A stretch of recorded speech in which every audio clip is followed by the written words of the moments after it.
Hey, welcome. Come on in. Why don't you go ahead and go on in and have a seat on the couch?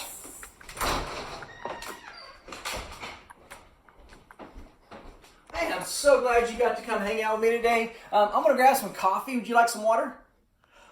Awesome. So while I do that, there's something really cool I want you to watch on the TV. So I'll grab our coffee and the water, and you watch. I'll be right back, okay? So, when you don't know how to do something, how to fix something, or how something works, what do?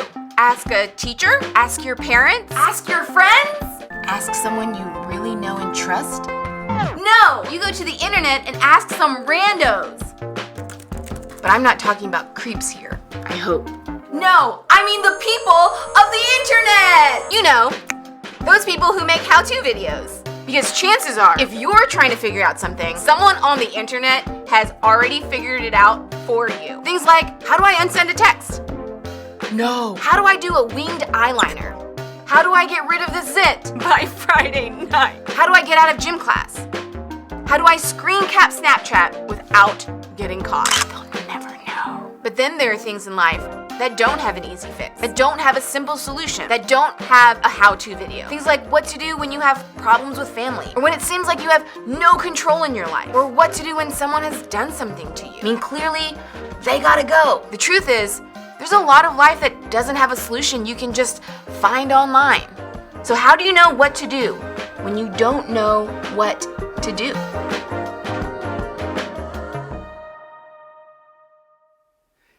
Hey, welcome to the couch.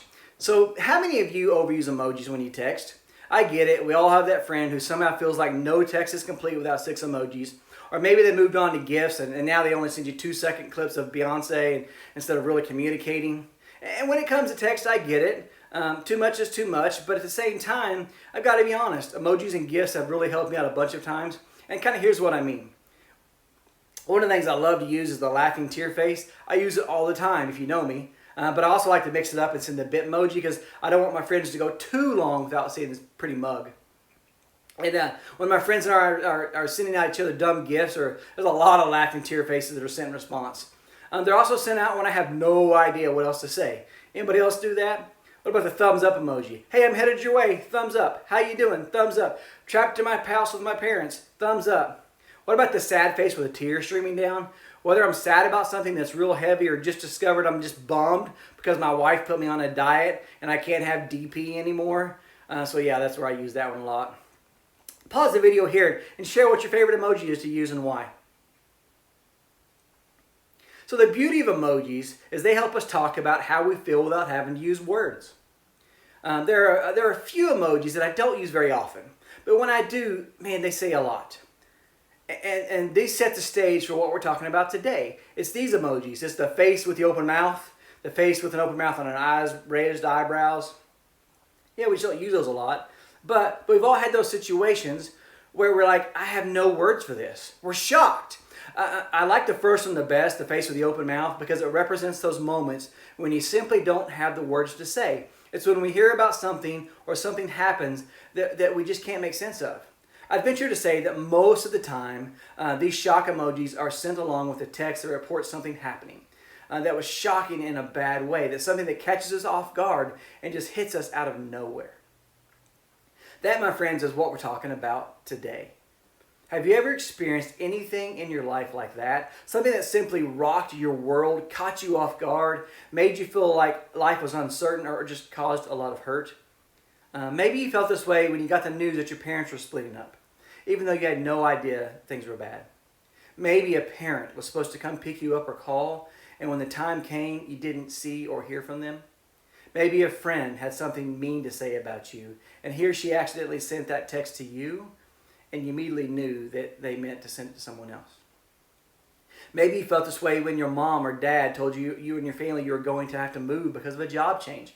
Maybe you felt this way when you experienced an injury at the beginning of a sports season. Maybe you got dumped by text maybe, or maybe you went to break up with somebody and they were relieved and you were like, whoa, what? Wait a minute, what? Maybe you got a rejection letter from the college you dreamed of attending, or maybe you got a test score that makes getting into college way harder than you thought. Pause the video and give it time where your world may have been rocked like this?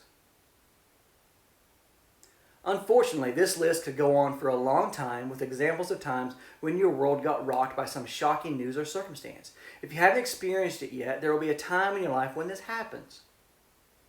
The thing about these shockingly painful moments is that they often hit us out of nowhere, and because of that, it's difficult for us to know how they'll make us feel. And because of that, it's difficult for us to know how we'll respond. Sometimes we surprise ourselves by how well we handle it. We think, wow, I figured news like this would take me to the edge, but I'm actually doing okay. Sometimes we surprise ourselves by how much it tears us apart. We think, I don't even know why I'm so upset about this, but I'm a mess. Sometimes we feel closer to God when stuff rocks us, but other times we wonder, where is God at all? Because we're all wired differently, we experience hurt differently. But that doesn't change the fact that hurt hurts. And when life hurts, we all find ourselves wondering what to do next. That's why we're doing this series, What to Do When You Don't Know What to Do. Because we all encounter those word emoji moments, no word emoji moments, and so did Joseph. We began this series by talking about him last week, and this week his story continues in a way that can only be described as face with a straight mouth emoji. Joseph is one of the most famous people in the Old Testament of the Bible. He had some real family drama, and he definitely played a part in creating it. He was his dad's favorite and therefore given special treatment compared to his brothers. On top of that, he had a dream that his brothers and even his parents were going to bow down to him and respect and honor him. And because Joseph seemed to have a hard time picking up on social cues, he shared this dream with his family. You can imagine how well that went, right? So his brothers were not okay with him being dad's favorite. His brothers were not okay with him sharing his dreams of ruling over them one day. So how did they respond? Check this out. So Scripture says, but they saw him in the distance, and before he reached them, they plotted to kill him. Genesis 37:18. That just went from 0 to 100 really quick. It continues. Here comes that dreamer, they said to each other. Come now, let's kill him and throw him into one of these cisterns and say that a ferocious animal devoured him. Then we'll see what comes of his dreams. Genesis 37:19 through 20. Despite his anger towards Joseph, one of his brothers actually had a conscience in the moment. When Reuben heard this, he tried to rescue him from their hands. Let's not take his life, he said. Don't shed any blood. Throw him into the cistern here in the wilderness, but don't lay a hand on him. Reuben said to rescue him from them and take him back to his father. Genesis 37:21 through 22. Thank goodness for Reuben. He convinced his brothers to throw Joseph into a well instead of going homicidal on him. He even planned on coming back to rescue Joseph later. The brothers listened to Reuben, and when Joseph approached, they ripped off the special coat his father had given him, and they threw him in a well. If Joseph had a phone, this would be when he texted his best friend and said, hashtag worst day ever, when your brothers tear up your jacket and throw you in a well, right? Shocked emoji. But they're still not done with him. They notice a caravan of traders approaching Judah. And one of the other brothers says this. One of the Josephs suggests that they sell Joseph to the traders. After all, selling Joseph to a group of people who would most likely make him a slave is much better than murdering him, right? So that's exactly what they do. And they dip Joseph's coat in the blood of a wild animal, and they take it to their father and tell him that Joseph was likely attacked and killed by an animal. What a cover story. They took the ornate robe to the father and said this. We found this. Examine it to see whether it's your son's robe. Genesis 37:32. That last line tells us everything we need to know about the situation. The brothers obviously knew the coat belonged to Joseph. They brought it up to let their dad know that they noticed the way that he favored Joseph. They were mad about it. They didn't call it Joseph's robe or our brother's robe. They said your son's robe. What a bunch of jealous jerks. This is where Joseph would do this. He'd say, good news, out of the well. Bad news, they sold me. Like really sold me. Insert shocked emoji again. I'm being a bit lighthearted here, but there was nothing lighthearted about the situation. We simply cannot imagine the fear, despair, uncertainty, anger, and hurt that he felt. Betrayed by his own flesh and blood, sold into very real slavery by the brothers he grew up with, the message being sent was loud and clear. We're all better off without you. I mean, what would you even do? How do you get yourself out of being how do you get yourself unsold? This was clearly what to do when you don't know what to do moment. Our stories are different than Joseph's, but we will all experience pain of some kind. We'll all have scary, painful, or dangerous moments that catch us off guard. We'll all have moments when life doesn't make sense and we don't have the words to process what's happening. Unfortunately for Joseph, he had more shocking moments in his future, and we'll look at some of those in the next few weeks. But I want to highlight 5 powerful words that show up in the historical account of his life. While they didn't keep him from getting thrown into a pit, and they didn't keep him from getting sold, these 5 words literally made all the difference and helped Joseph out more than anything else. You ready? The Lord was with Joseph.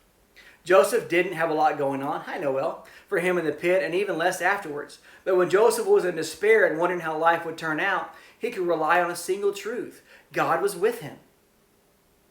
This truth didn't change the reality of Joseph's situation, but it was better than being alone. This truth didn't mean that Joseph could see where the story was going, but he could know that he wasn't entirely dependent on himself to get out of the situation.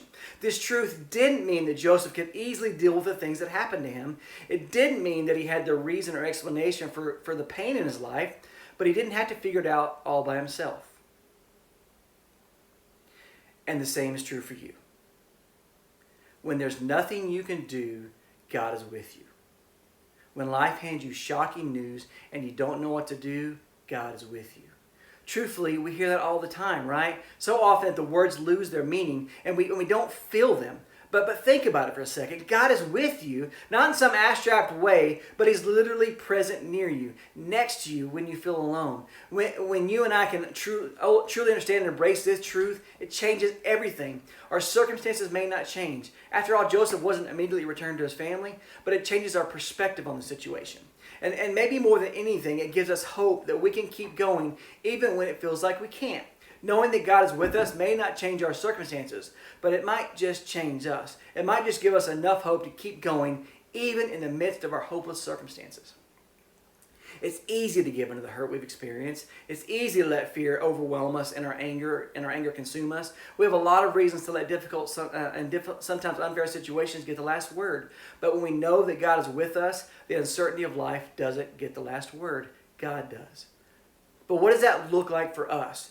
There are no formulas or easy answers for getting through hard times, but here are some things that we can do in the meantime. 1, be real.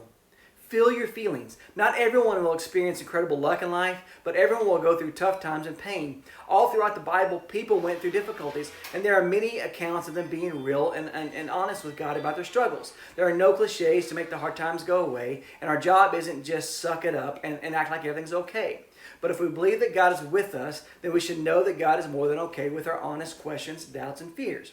Number 2, remind yourself and each other that God is with you. Here's a spoiler alert. Things did eventually work out for Joseph. But we know that because we can read the story in the Bible. But when Joseph was in it, he didn't know how it would turn out. There were no spoiler alerts for him.